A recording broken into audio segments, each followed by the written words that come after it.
जय गुरुदेव. निराकारची आकारला, जड जीवा तारावया गुरुरूप झाला. म्हणून मनुष्य म्हणू नये तयाला, परब्रह्मची तो. या ओवीतून संत शिरोमणी शिवयोगी मन्मथ माऊली सद्गुरुनाथाचा महिमा आपल्या परमरहस्य या प्रासादिक ग्रंथातून 5व्या अध्यायात वर्णन करत आहेत. माऊली म्हणतात, परमात्मा निर्गुण निराकार आहे. त्याला आकार नाही, रूप नाही, रंग नाही. त्याला डोळ्यानं पाहता येत नाही, कानानं तो ऐकता येत नाही, त्वचेनं त्याला स्पर्श करता येत नाही. तो इंद्रिय अगोचर आहे.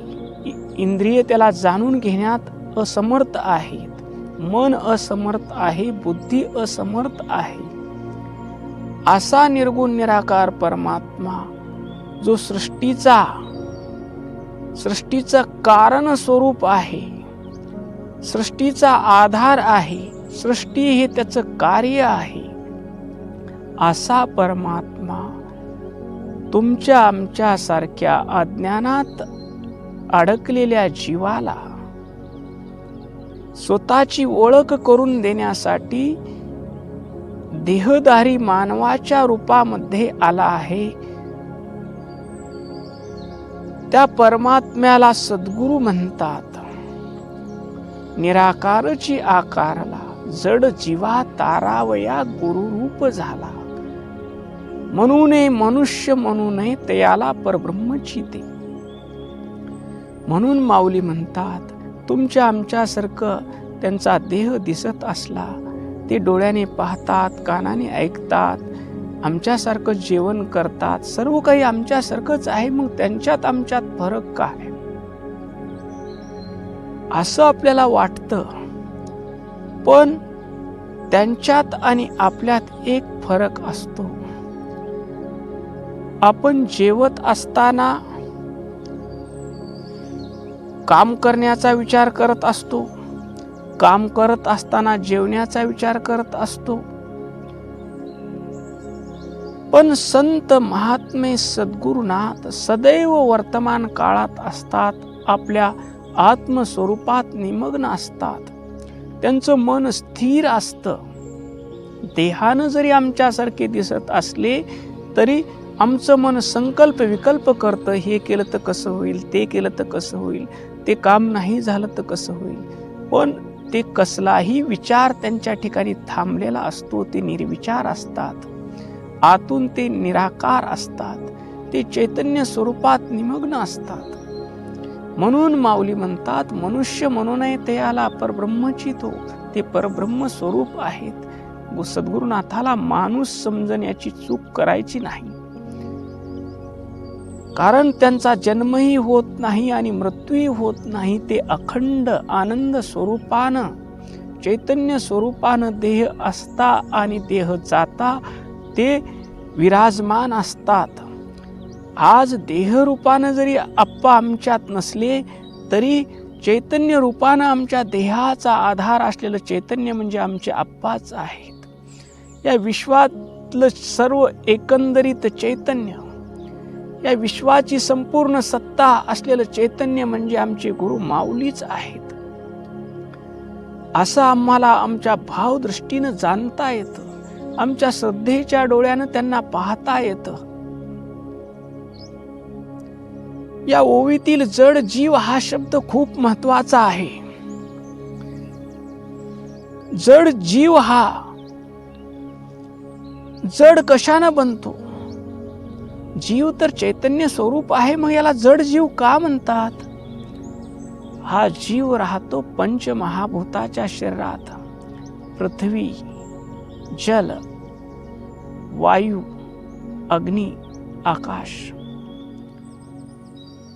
ह्या पंचमहाभूताच्या शरीरात राहतो आणि तो अनंत असूनही अज्ञानामुळं देहाच्या संगतीमध्ये राहून स्वतःला देह मानतो. ही त्याची अविद्या झाली. अविद्या म्हणजे स्वस्वरूपाविषयी अज्ञान. विश्वात भरलेलं चैतन्य जे देह उत्पन्न होण्यापूर्वी होतं, देह असतानाही आहे, उद्या देह नसतानाही राहणार आहे, असं सर्व व्यापक चैतन्य स्वतःला मर्यादित देह मानू लागलं. पाण्यापासून एखादी तरंग बाजूला व्हावा, पाण्यापासून एखादी थेंब बाजूला व्हावा आणि म्हणू लागणं, छे मी सागर कसा असेन, मी तर छोटा थेंब आहे, मी छोटी लाट आहे, मी तरंग आहे, मी सागर कसा असेल. हे त्याचं अज्ञान आहे. एखादी अंगठी, एखादी नथ, एखादी बांगडी अज्ञानानं जर म्हणू लागली, मी सोनं कसं असेन, मी तर अंगठी आहे, मी तर नथ आहे, मी तर बांगडी आहे, मी सोनं कसे असेन. हे अज्ञान म्हणजे अविद्या. ह्या अविद्येमुळं जीव जड झाला.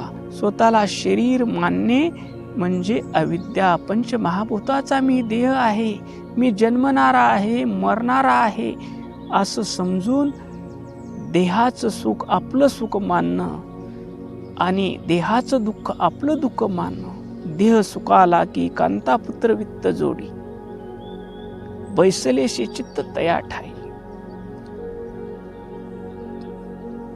पहिलं अविद्या आहे जीवाला जड करण्याचं कारण.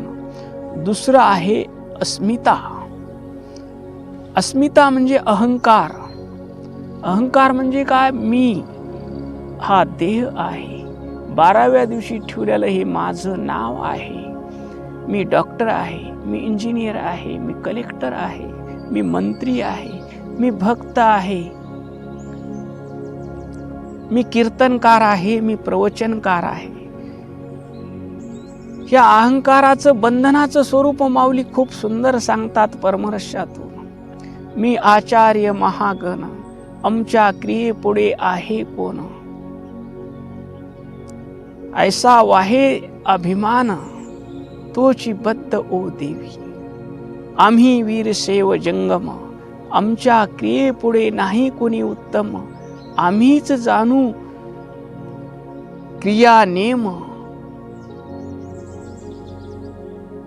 हा जो अहंकार आहे, मी ज्ञानी आहे, मी मोठा भक्त आहे, मी त्रिकाल पूजा करतो, मी त्रिकाल स्नान करतो, मी कथा सांगतो, मी कीर्तन करतो, मी प्रवचन करतो, माझ्यासारखा ज्ञानी कोणी नाही, माझ्यासारखा पंडित कोणी नाही.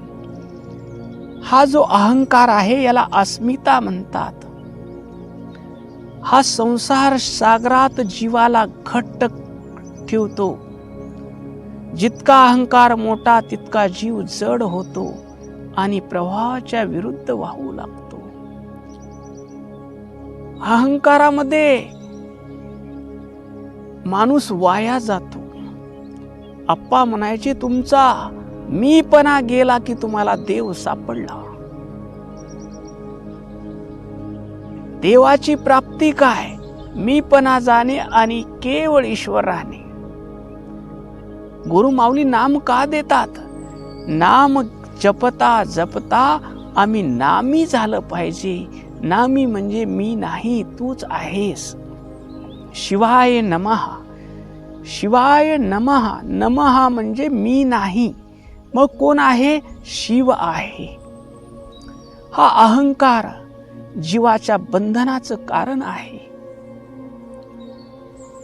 तिसरा जीवाला जड करणारा दोष आहे राग, आसक्ती.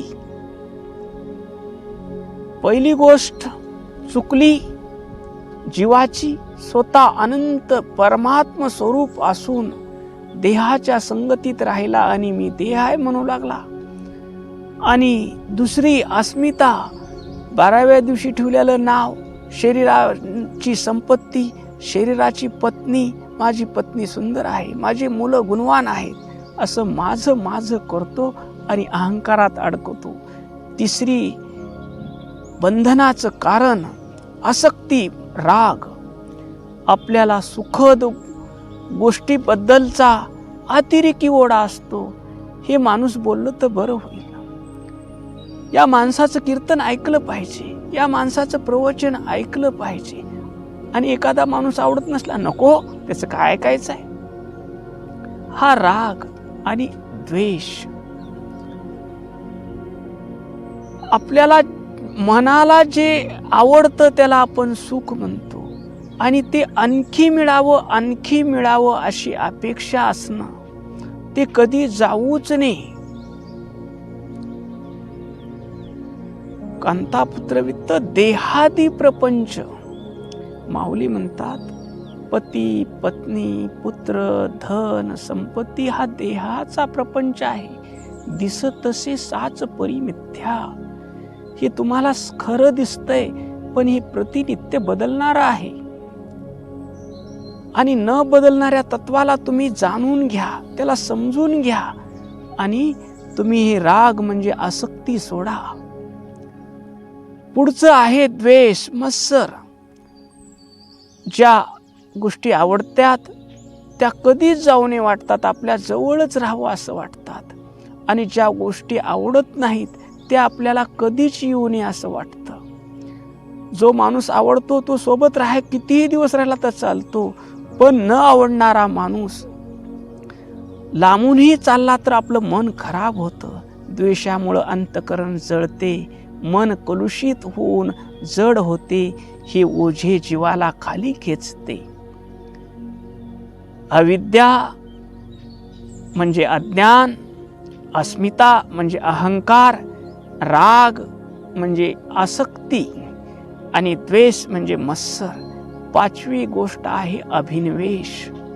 अभिनिवेश म्हणजे मी लहानाचा मोठा झालो, मी इतकी संपत्ती मिळवली, पत्नी आहे, मुलं आहेत, नातू आहेत, आणि एवढं सगळं मिळवूनही मला आता मरावं लागणार आहे.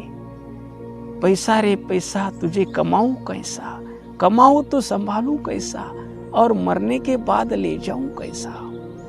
शरीराचा नाश होईल, शरीराला मृत्यू येईल, ही भीती म्हणजे अभिनिवेश. जन्मल्यापासून आपण कधी मेलो का हो? नाही, अजून तर आपण जिवंत आहोत. मग मृत्यूची भीती आम्हाला का वाटते? कारण हजारो लाखो जन्म आम्ही जन्मत मरत हा अंतःकरणावर मरणाचा संस्कार झालेला आहे. म्हणून सगळ्यात मोठी भीती जर असेल तर ती मृत्यूची आहे. तर हे जीवानं आपल्या गळ्यामध्ये 5 धोंडे बांधून घेतलेले आहेत. एक अविद्येचा धोंडा, दुसरा अस्मिता म्हणजे अहंकाराचा धोंडा, आणि आवडती वस्तू पाहिजे म्हणजे राग, आणि नावडती वस्तू नको म्हणून त्याचा मत्सर करणं, द्वेष करणं, हे द्वेष. आणि हे सगळं मिळवलेलं जाईल ही भीती, मृत्यूची भीती. हे 5 धोंडे आहेत. हा 5 धोंडे गळ्यात बांधलेला जीव या भवसागरात गटांगळ्या खात आहे. आणि या जीवाला वाचवण्यासाठी बुडती हे जन न देखवे डोळा, अंतरी कळवळा उपजे त्यांच्या. बुडती हे जन म्हणून मागती जन्म मानवाचा, त्या गुणी मोक्षाचा लाभ मोठा. संत महात्मे पुन्हा पुन्हा जन्म मागतात, कारण बुडणाऱ्या जनाला वाचवण्यासाठी. हे 5 धोंडे गळ्यात, अविद्या, अस्मिता, राग, द्वेष आणि अभिनिवेश, हे 5 धोंडे बांधून हा जीव या भवसागरात गटांगळ्या खात आहे. म्हणून निर्गुण निराकार परमात्मा सद्गुरुनाथाच्या रूपानं सगुण साकार होतो आणि त्या जीवाला उपदेश करतो, त्याला क्रियेनं मार्ग लावतो. अंधा मार्गी लावीजे, आपणही हळूहळू चालीजे, अज्ञान अंध ओजे, मार्गे लावीजे क्रियेच्या. आई जसं बाळाला चालण्यासाठी शिकवण्यासाठी हळूहळू चालते, एखाद्या आंधळ्या माणसाला रस्ता पार करून देण्यासाठी चांगला माणूस त्याच्यासोबत हळूहळू चालतो. तसं संत सद्गुरुनाथ आम्हाला स्वतः आचरण करून दाखवतात. आपण लिंगपूजा करतात आणि आम्हालाही सांगतात तुम्ही लिंगपूजा करा. लिंगपूजा केली तर तुमचे आचरण शुद्ध होईल. तुम्ही जे खायचं तेच खाल, न खायचं ते खाणार नाही. जे पाहायचं ते पाहाल, न पाहायचं ते पाहणार नाही. तुम्ही जे ऐकायचं तेच ऐकाल, न ऐकायचं तुम्ही ऐकणार नाही. जो धर्मानं सांगितलेला स्पर्श आहे तुम्ही तोच स्पर्श कराल. धर्माच्या विरुद्धच्या स्पर्शाला तुम्ही स्पर्श करणार नाही. हे सद्गुरुनाथ क्रिया दीक्षा देऊन, इष्टलिंग आमच्या तळहातावर देऊन आम्हाला सदाचार शिकवतात. सदाचारानं इष्टलिंग पूजा करता करता अंतरंग शुद्ध होते, पण मनाची चंचलता थांबत नाही. मन हे करू का ते करू, भक्ती करू का पोट भरू. संसार म्हणतो ये इकडे, भक्ती म्हणते ये इकडे.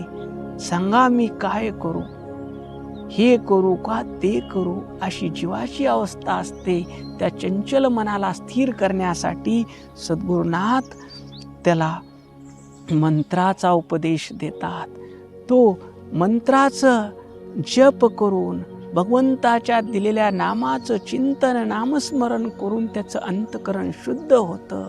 शुद्ध अंतकरण झालेला शिष्य ज्यावेळेस सद्गुरुनाथाच्या चरणी समर्पित होतो, मारी तारी चित्ती आहे ते करावे, आम्ही जीवे भावे शरण आलो. सद्गुरुनाथाच्या चरणी शरण येतो.